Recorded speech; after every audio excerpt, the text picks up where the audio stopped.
Let's figure out the electron configuration for nickel right there. 28 electrons. We just have to figure out what shells and orbitals they go in. 28 electrons. So the way we've learned to do it is we define this as the s block, and we can just remember that helium actually belongs here when we talk about orbitals in the s block. This is the d block. This is the p block. And so we could start with the lowest energy electrons. We could either work forward or work backwards. If we work forwards, first we fill up the first 2 electrons go into 1s2. So this is, remember, we're doing nickel. So we fill up 1s2 first with 2 electrons. Then we go to 2s2. And remember, this little small superscript 2 just means we're putting 2 electrons into that subshell or into that orbital. And then, actually, let me do each shell in a different color. So 2s2. Then we fill out 2p6. We fill out all of these right there. So 2p6. Let's see, so far we filled out 10 electrons. We've configured 10. You could view it that way. Now we're in the third shell. So now we go to 3s2. Remember, we're dealing with nickel, so we're going to go to 3s2. 3s2. Then we fill out in the third shell the p orbital, so 3p6.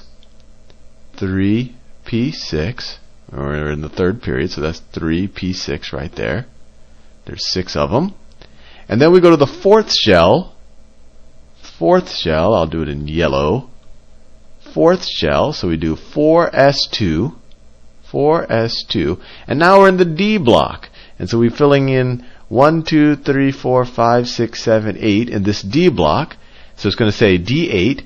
And remember, it's not going to be 4d8. We're going to go and backfill the third shell. So it'll be 3d8. So we could write 3d8 here. So this is an order. This is the order in which we fill from lowest energy state electrons to highest energy state. But notice the highest energy state electrons, which are these that we filled in the end, these 8, these went into the third shell. So when you're filling the d block, you take the period that you're in minus 1. So we were in the 4th period in the periodic table, but we subtracted 1, right? This is 4 minus 1. And so this is the electron configuration for nickel.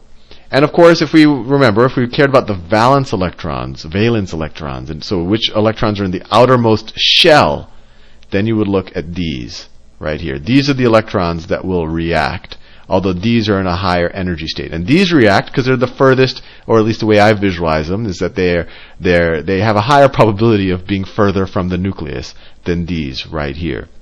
Now, another way to figure out the electron configuration for nickel, and this is covered in some chemistry classes, although I like the way we just did it because you look at the periodic table and you gain a familiarity with it, which is important because then you'll start having an intuition for how different elements react with each other, is to just say, okay, nickel has 28 electrons.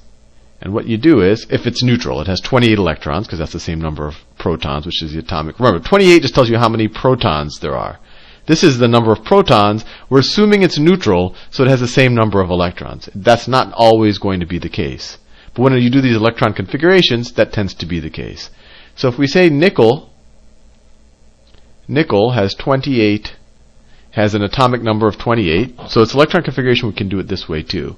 We can write the energy shells, so see 1, 2, 3, 4, and then on the top we write S, P, D. Well, we're not going to get to F, but you could write F and G and H and keep going. And what's going to happen is you're going to fill this one first, then you're going to fill this one, then that one, then this one, then this one. Well, let me actually draw it. So what you do is, these are the shells that exist, period. These are the shells that exist in green. What I'm drawing now isn't the order that you fill them. This is just, they exist. So there is a 3D shell, subshell. There is not a 3F subshell. There is a 4F subshell. Let me draw a line here just so it becomes a little bit neater. And the way you fill them is you make these diagonals. So first you fill this S shell like that, then you fill this one like that, then you do this diagonal down like that, then you do this diagonal down like that, then this diagonal down like that. And you just have to know that there's only 2 can fit in S, 6 in P, and in this case 10 in D, and we can worry about F in the future. But if you look at the F block on a periodic table, you know how many there are in F. So you fill it like that. So first you just say, okay, for nickel, 28 electrons. So first I fill this one out, so that's 1s2, 1s2. Then I go, there's no 1p, so then I go to 2s2.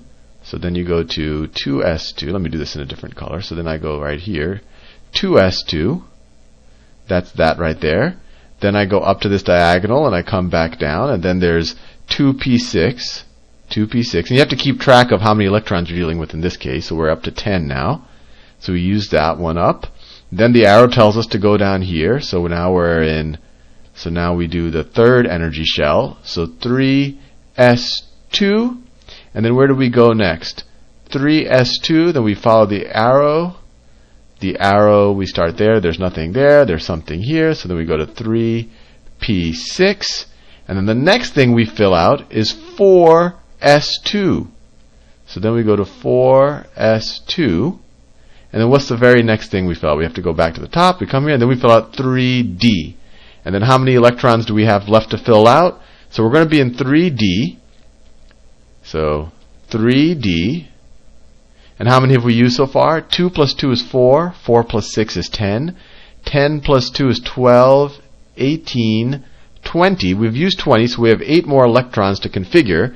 And the D subshell, the 3D subshell, can fit the 8 we need. So we have 3D8. And there you go. You got the exact same answer that we had when we used the first method. Now, I like the first method because you're looking at the periodic table the whole time, so you kind of understand an intuition about where all the elements are. And you also don't have to keep remembering, okay, how many have I used up as I filled the shells, right? Here you have to say, okay, I used 2, then I used 2 more, and you have to draw this kind of elaborate diagram. Here you can just use the periodic table. And the important thing is you can work backwards. Here, there's no way of just eyeballing this and saying, okay, our most energetic electrons are going to be 3d8, and our highest energy shell is going to be 4s2. There's no way you could get that out of this without going through this fairly kind of involved process. But when you use this method, you can immediately say, okay, if I'm worried about, I don't know, element ZR right here. If I'm worried about element ZR, its highest, I could go through the whole exercise of filling out the entire electron configuration, but usually the highest shell or the highest energy electrons are the ones that matter the most. So you immediately say, okay, I'm filling in 2d there, but remember, d, you go one period below, so this is 4d2, right, because the period is 5, so you say 4d2, and then before that you filled out the 5s2 electrons, and then you could keep going backwards, and you filled out the 4p6, and then before you filled out the 4p6, then what you had the d, you had 10 in the d here, but what is that? It's in the fourth period, but d, you subtract one from this, so it's 3d10. So 3d10, and then you had 4s2. This is getting messy. Let me just write that. So we have 4d2, that's those two there. Then you have 5s2. Then we had 4p6.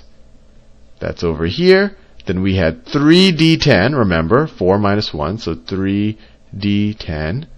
And then you had 4s2. And you just keep going backwards like that. But what's nice about going backwards is you immediately know, okay, what electrons are in my highest energy shell? Well, I have this 5 is the highest energy shell I'm at, and these two that I filled right there, those are actually the electrons in the highest energy shell. They're not the highest energy electrons, these are, but these are the kind of the ones that have the highest probability of being furthest away from the nucleus. So these are the ones that are going to react, and these are the ones that matter for most chemistry purposes. And just a little touch point here, and this isn't covered a lot, but we like to think that electrons are filling these buckets and they stay in these buckets. But once you fill up an atom with electrons, they're not just staying in this nice, well-behaved way. They're all jumping between orbitals and mixing together and doing all sorts of crazy, unpredictable things. But this method is what allows us to kind of at least get a sense of what's happening in the electron. For most purposes, they do tend to react or behave in ways that these orbitals kind of stay to themselves. But anyway, the main point of here is really just to teach you how to do electron configurations, because that's really useful for later on knowing how things will interact. And what's especially useful is to know what electrons are in the outermost shell, or what are the valence electrons.